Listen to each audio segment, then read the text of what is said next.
Warning: the following episode contains details about sexual violence and elements that are graphic in nature.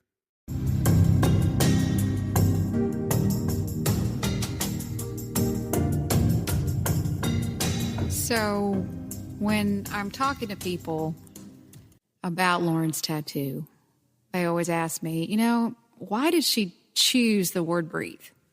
In her life, there was just so much going on, and she was so active, and she had so many friends, and they came to her with their problems, and she just always wanted to help them out, and she always wanted to be involved in activities, and she always was dancing. And so there was stress in her life, stress to accomplish things and to help her friends and to be there for everybody. And so the word breathe, I think she chose that because she told me one time, she goes, "Mom, it's the ability to relax after a stressful or difficult event or situation."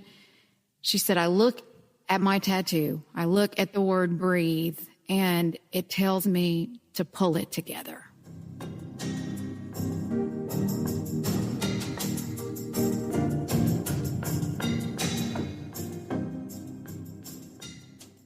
The Lauren Agee case was hastily closed by authorities, but many questions remain. Come behind the curtain with private investigator Sheila Wysocki as she uncovers the truth about what happened to Lauren. This is Without Warning. She came to me right a few days before this Wake Fest, and she said, "Mom, I'm going to go, to an event called Wake Fest." And I said, "Well, what is that?" And she says, "Well, of what I've been told, it's like a boating event, and it's about 2 hours away, and a lot of people go and you hang out on sea-doos and boats, and you watch a competition wakeboarding event." And she said, "So, it'll be for a couple of days. We're going to spend the night in a cabin, and I'll be back. So I'm just going to go Friday, come back Saturday. Chase and I have plans Saturday night, so I'll be back by 6 p.m. Well, then I said, "Well, who are you going with?" And then she said, "Well, Mom, I'm going with Hannah Palmer." And I was like, "Why?" And she said, "Well, a girl called and invited me to go, and Hannah's going too." And I said, "Well, Hannah and you haven't been close lately." I said, "Why are you going with Hannah?" She said, "Well, I am, Mom. There's going to be a lot of other people I know there. It's going to be great."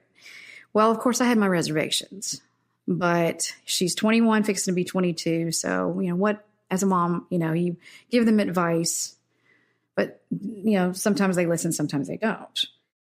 Samantha Arnold, who's an acquaintance of Lauren's, called Lauren and invited her to Wakefest. She invited her and then later said, "We don't have enough room in the car."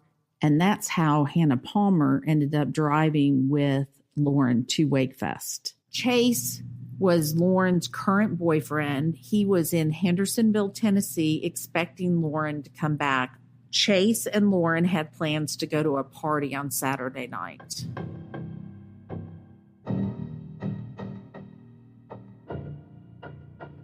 So the day she was leaving for Wakefest, she had called me and she said, "Mom, can we go shopping? I want to, go buy some things." And I said, "Well, Lauren, I got to work. I can't meet you." So I rapidly got through with work and I rushed home because I wanted to see her before she left. So God would have it, I'm pulling down the road. She's leaving. We stop on the side of the road. And she gets out of the car and she runs over to me and gives me this giant bear hug. And I'm like, "Oh, Lauren," I said, "be safe, be careful. I love you." And she let go and she went back to the car, but then she stopped again. And then she turned around, she came back and she gave me one extra bear hug for whatever reason. And I held her really tight and I said, "Lauren, please be careful." Okay. And what I always told her, make wise decisions. So she gave me a kiss on the cheek and ran off and got in the car. Now, what bothered me about that was that Hannah was in the car with Lauren and didn't look up, didn't wave, no eye contact, nothing. Now, as a mom, with your daughter fixing to go off with somebody, you would want them to go, hey, Miss Sherry, how are you doing? Something. But there was no communication, no eye contact, nothing.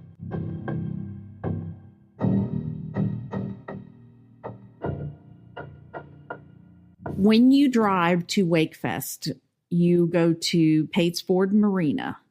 The road to Pates Ford Marina is a very windy 2-car highway. You park, you go down a hill to Fishlips, which is basically a bar on the water. When you get into Fishlips, it reminds you of if you've ever been to a Florida bar. It would be perfect in, the Keys.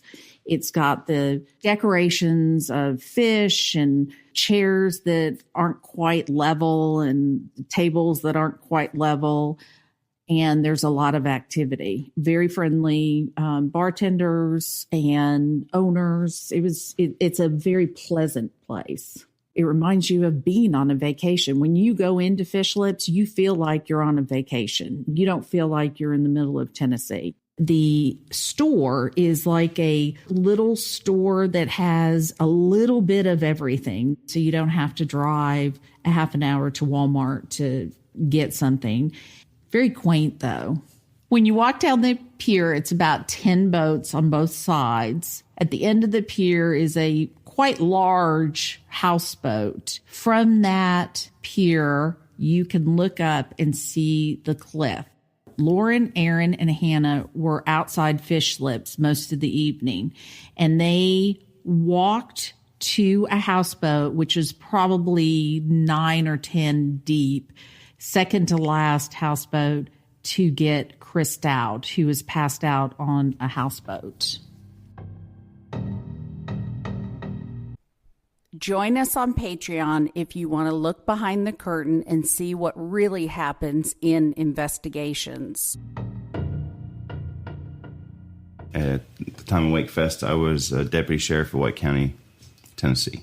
The lead police officer scheduled officers to come into work and handle the private events and concerts and such. Chris Yarchuk was positioned outside of Fishlips where he could watch people coming and going on the dock. So he knew the different people that were at Wakefest. He's very good at identifying people.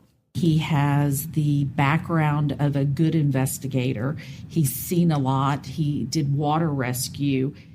It was good that he was there working security because he was there Friday night and Saturday night where he was able to meet Lauren.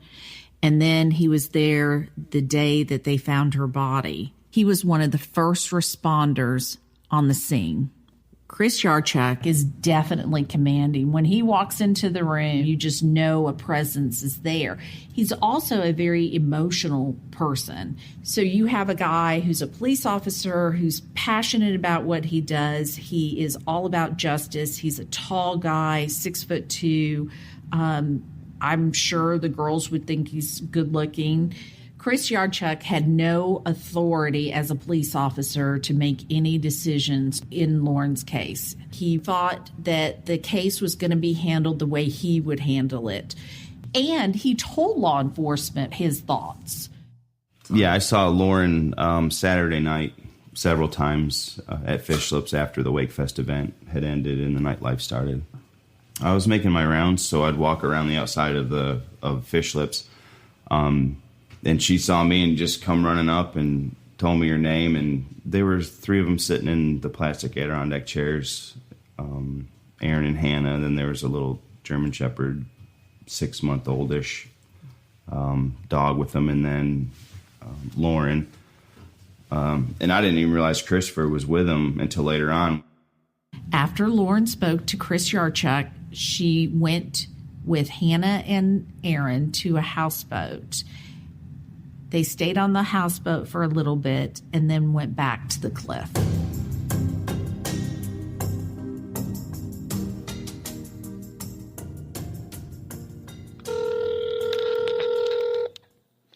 Hello.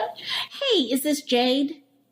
So Jade was contacted on July 25th, which was a Saturday night, by Lauren through text messages. And Sunday was July 26th, and that's the day they found Lauren's body. Yes, ma'am. Hey, Jade, my name is Sheila Wysocki. I think you're expecting my phone call. Yes. I am working for the family of Lauren Agee. Yes, ma'am. Okay, so I have a couple of questions for you. First of all, how did you know Lauren? We didn't really go to school together. I went to Beach High School. She went to Hendersonville, but same graduating class. And you just knew her through school then? Well, friends, yeah. Okay. Yes, ma'am. Okay. And did y'all hang around each other? Yes. And you were at Wakefest? I was not, no ma'am. Okay, you were not at Wakefest. Where were you that weekend? That weekend I was actually at home. She had texted me the night before. She texted me, and it was really brief, but she just asked if I could come get her. She said she wasn't having a good time. I was like, is there any way that's possible for you to come get me? And it was probably 10, maybe almost 11 o'clock when she texted me that. Okay, now, do you know the exact date that she texted you that? It was the 25th. Okay, so it was the 25th, about 10 o'clock. Did you ever hear from her after that? No, I tried to call her multiple times, and she didn't have good service out there, so I couldn't get the call to go through. So I told her I would have to let her know if I could come get her or not, with it being so late and me not knowing where I'm going.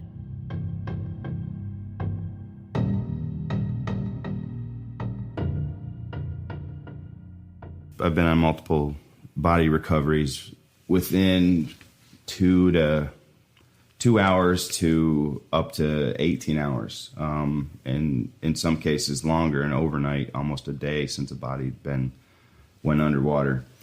And depending on how deep the water is, the temperature of the water, the body builds up gases. So when the body builds up enough gases to be neutrally buoyant or buoyant, and at that time the body starts to rise. So then the closer you get to the surface, the warmer the water is, the more gases build up rapidly, and then you float. So a body back in that cove, in anywhere from possibly 12 feet to 5 feet, where she was found at the shore, the water temperature may have been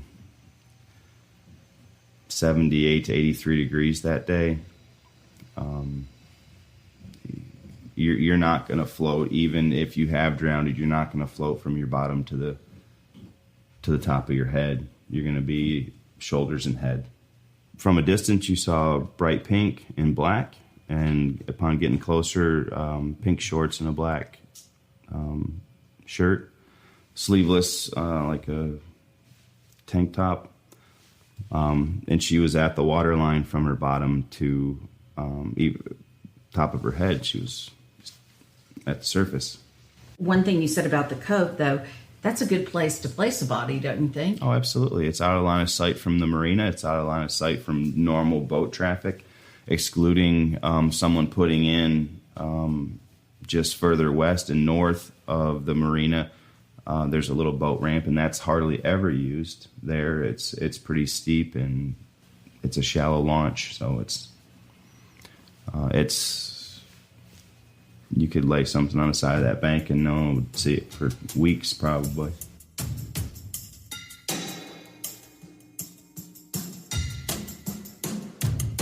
So after I got the ID with Aaron, we went up to the tent, got the ID, went back down.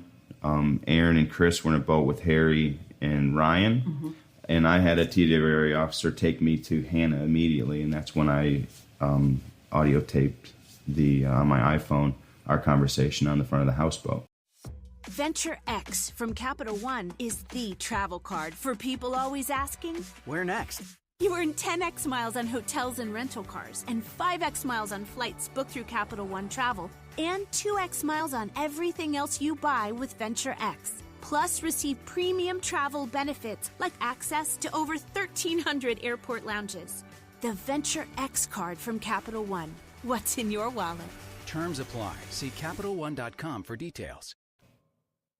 Where'd y'all sleep at, or where were y'all at? Up there. At the campground. So all y'all, and your boyfriend and the dog and that other guy? Everybody was up there, yeah. So y'all all went up there together? Yes. Okay. And it was at 2 o'clock? Yeah, that was just when we were shutting down. When she bummed a cigarette from you, yeah, that's when we came back here. Yeah. Okay. What's this ex-boyfriend that she run into or whatever?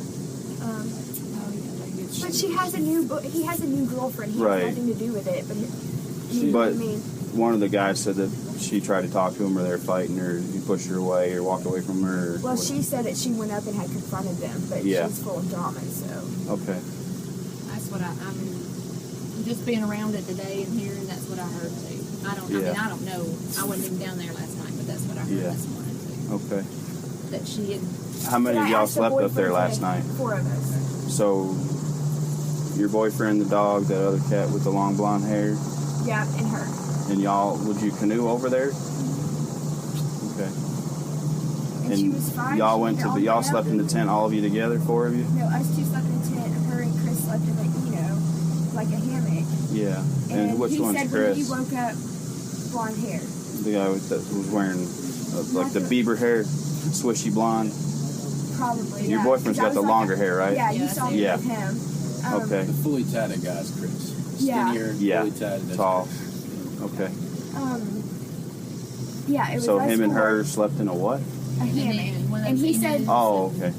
I woke up and I woke him up and I said, "Where's Lauren?" And he said, "She got up a while ago." He was like, "But I didn't feel her or anything, but she had gotten up." And I said, "Okay, have you seen her since?" And he said, "No." And I asked how long. He said he wasn't sure because we'd been drinking obviously, so we were laying in our hammocks and tents and stuff. And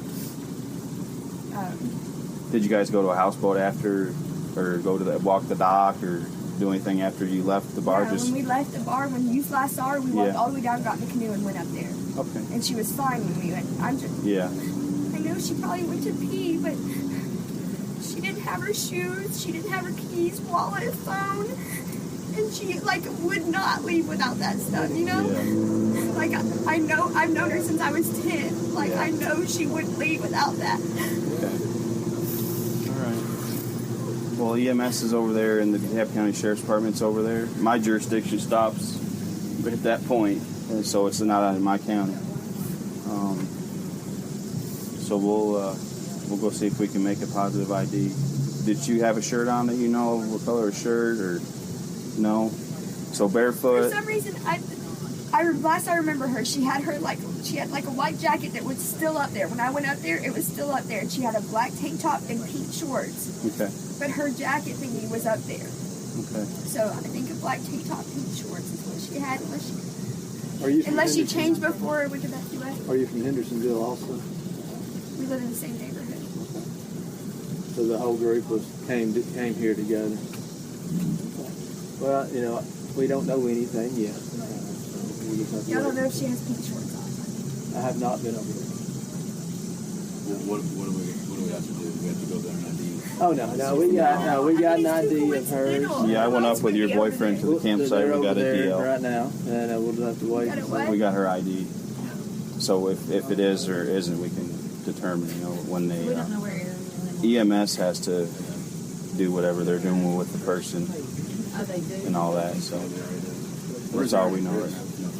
They're just over there on the boat. They're on a pontoon around the corner there. Just where at the bottom by the rope. Are we going over there? No, not right now. We're going to hold tight. Yeah. And let's figure out what's going on. I'm sorry. I can't imagine what you're feeling right now, and I'm really sorry. Her phone's still up there then? Everything was in her phone. Okay.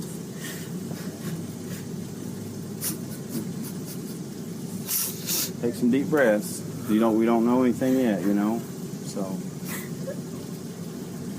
It's pretty obvious. I wouldn't be on this boat if it weren't. Why you say that? Because, I mean, coincidentally, my friend, I can't find her. And the whole time I'm worried. I'm like, she probably went to pee in the middle of the night and fell. But then I went down and I heard she might have got on a houseboat, so I thought she'd be at Wakefest. Who said she got on the houseboat? Evan, he said that she came back and that she said she was going to have to stay on a houseboat. Why would she have to stay there? Because we had canoed back. Or she thought we canoed back. We had actually gone up there, but she had said we canoed back, so I'm going to have to stay on a houseboat.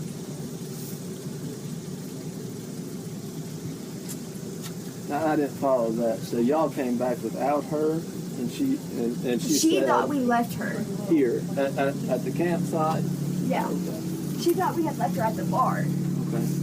And so I guess Evan said that she said that because we had left her, which we were just up at the car, we came back to the bar, that she's going to have to stay on a houseboat. So I don't know if that was before or if that was after she last saw me, you know? We all left together, so. Yeah, she got up. Yeah, she was up there with us, yes.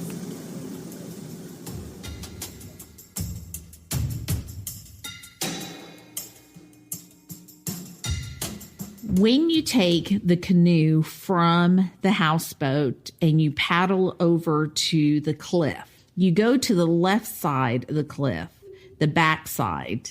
There were ropes already set up to get up there to hold on while you went up there. And I'll tell you, that's very important because every time I've gone up there, there were no ropes. So I had to crawl on my hands and knees. I think the ropes were very valuable. It wasn't very far into the cliff that they were set up. So you would row to the cliff, and straight ahead as you're rowing to the cliff, you would see a cove. And that's the one I referred to as the first cove. To the left of that is a second cove. And that second cove is where Lauren was found. So it was further, much further from the cliff. On the cliff, there were two campsites. The guys set up chairs up there, tents, tiki torches, and Enos. An Eno is just a hammock. Eno is just a brand. So there was an upper campsite, and then there was like this gully little dip to go on the second campsite. And the second campsite is not very big. Most people would say, why would anybody be up here camping? But they're young kids, they're risk takers. It's that generation. There were tarps that were at the back of the tent, and they were stacked one on top of another, blue and green. And then behind the tent and the tarps was the pee area. That's where they said they all went to pee.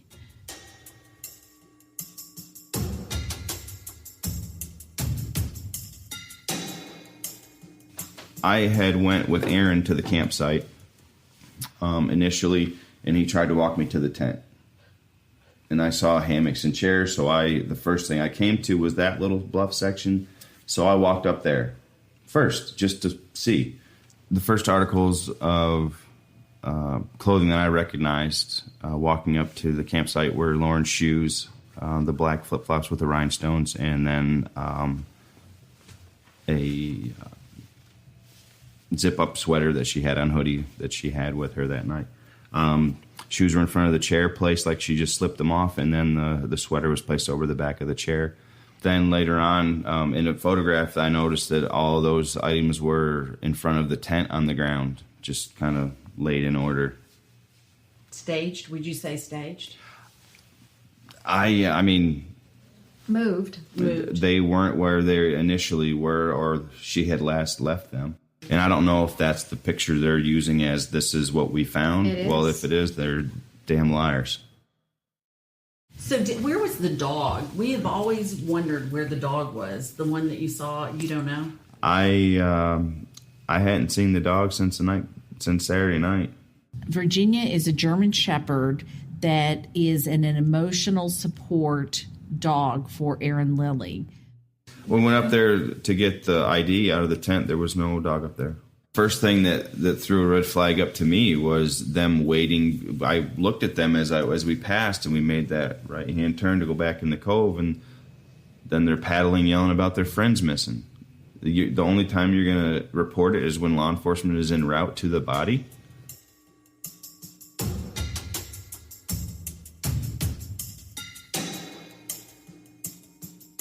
Michael Smith, Lauren's stepfather, had been in Lauren's life since she was 3 years old. You know, Lauren was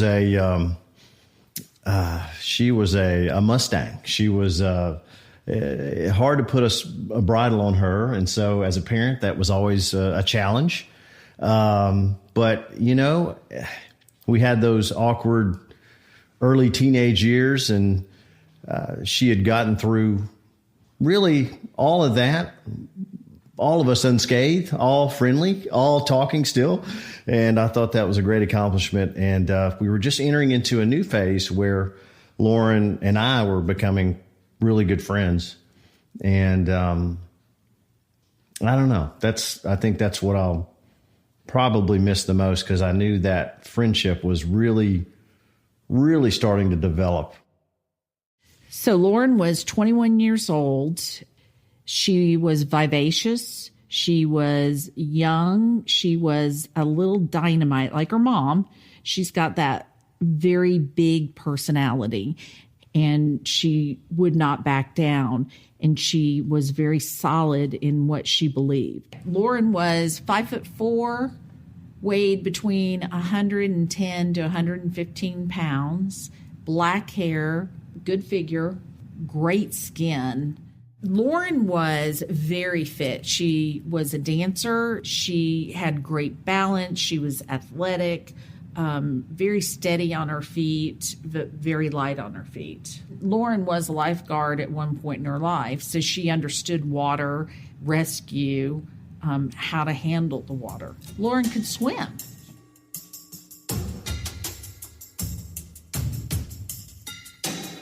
I got a psychological profile of Lauren. First of all, I gather all the information. So what we would do is talk to the different people in Lauren's life from, you know, of course, you start with the family, and then you talk to the friends. And then if you don't have a good feel for her, you would go further into her teachers and stuff. With Lauren, she was an easy profile because she was pretty defined as a person. And then I took that to a sociologist who gave me a feel for the entire group of kids, including Lauren. Lauren's psychological profile was she was a mentally stable young lady, very smart, very ambitious, wanted more out of life. She was not suicidal. So the medical examiner, in his narrative, has that her death was caused by blunt force trauma, head and back. Also reported on the medical examiner report was possible drowning. I don't understand possible drowning. You either have water in your lungs or you don't. She didn't. In the narrative, it says manner of death, accident.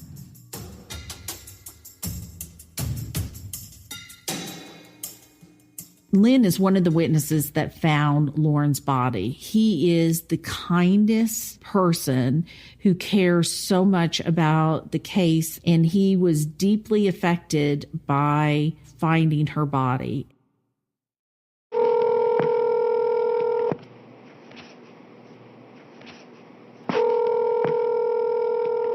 Hello. Hey, Lynn, this is Sheila Wysocki. I have a couple of questions.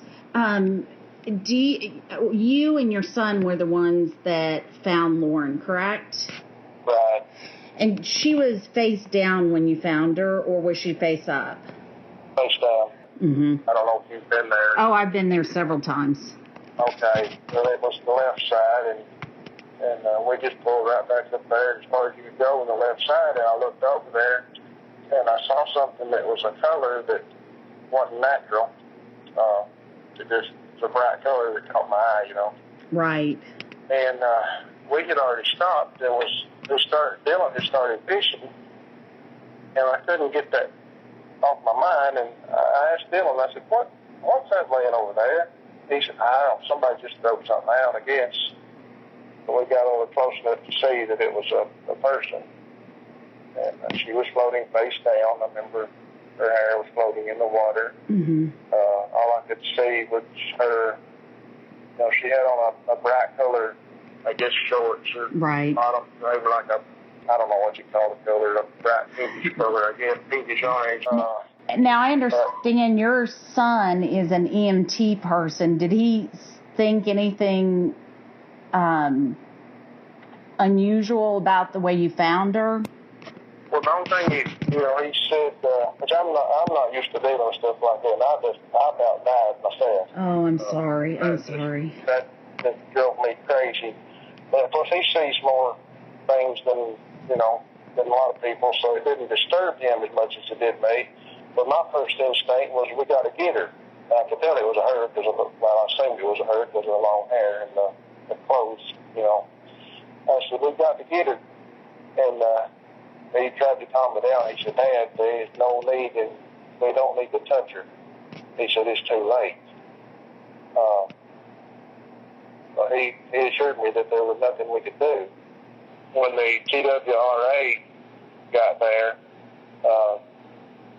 we went out there and met them and took them back there close enough that we could show them where she was at. And they asked me a few questions, and that's the only people we ever talked to. We never talked to the police. So the police never got in touch with you? Did you do a statement? Just to the wildlife man. Okay. And then, so Jeremy Taylor or the DeKalb County people never talked to you then? No. Okay. I was like a total wreck. Oh, I know. I mean, it is, I'm so sorry. It is the worst. Honestly, you never forget it.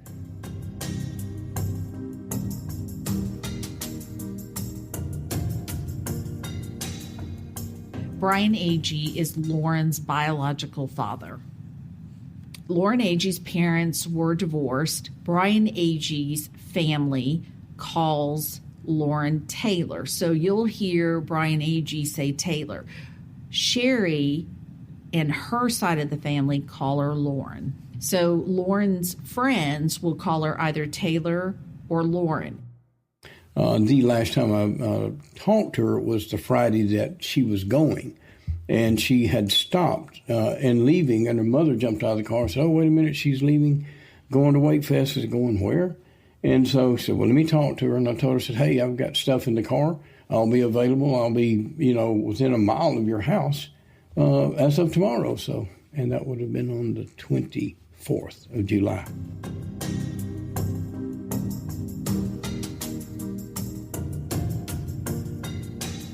So I started asking about, what do you mean Taylor fell? And he said, well, he didn't really have an answer. He said, they found her in the water this afternoon. And I said, so you're trying to tell me she fell, she sunk, and then she floats up? I mean, or what?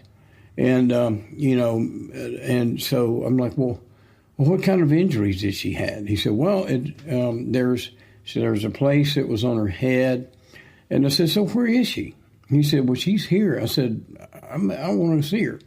And then he said, well, yeah, he said, I can't refuse you. He said, but you may not want to because, there's some foam coming out of her nose and some things like that. He said, but I cannot allow you to touch the body or anything like that, but I can't refuse you to go in there. And I paced back and forth and thought about it. In a minute, Sherry was like, Brian, maybe not. You don't want to see her like that. I'm like, well, something just doesn't rhyme here.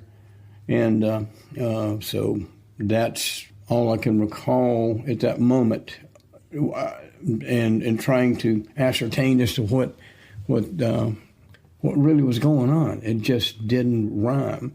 When you're talking about, I've known that baby ever since she was here, and her balance and her agility is second to none. I can't see her falling from a couch, much less from a cliff.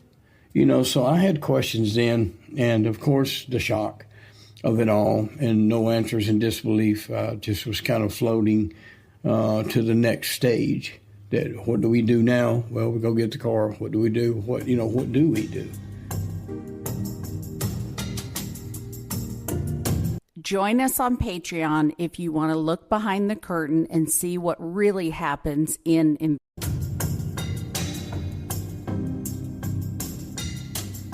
Lauren's family gives their full permission for any and all details to be shared in hope that the truth will come out.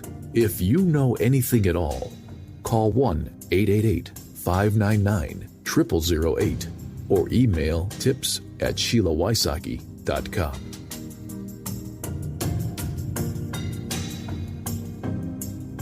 Next time on Without Warning. You would have told Hannah last night, she might have told you, you can't stop death. Even if you would have hooked the ball and chain to her and handcuffed her to you, she might have survived this weekend. She might have got killed on the way home. If it's your time, it's over. You can't stop it, no matter what it is. Everybody will die at some point. Everybody's going to die.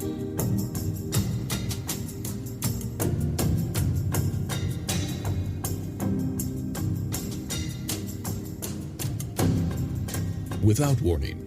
Host and Executive Director and Executive Producer, Sheila Wysocki. Producers, Katie Zitzman and Aaron Parker. Editors, Mark Lambert, Katie Zitzman, and Aaron Parker. Audio engineer and original music by Mark Lambert. Narrator, Tim Evans.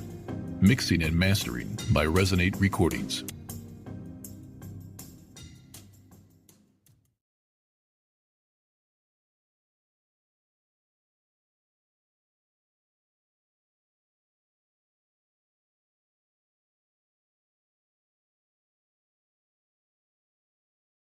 Progressive presents Adjusting to the Suburbs. You just bought a home in the suburbs, but no one told you about all the birds, specifically this one, who seems to be calling out Roy. Roy. But who exactly is Roy? And why doesn't he ever respond? Maybe Roy is just bird speak for save with Progressive by bundling your home and auto. I guess until Roy answers, we'll never know. Progressive Casualty Insurance Company. Coverage provided in service by affiliates and third-party insurers.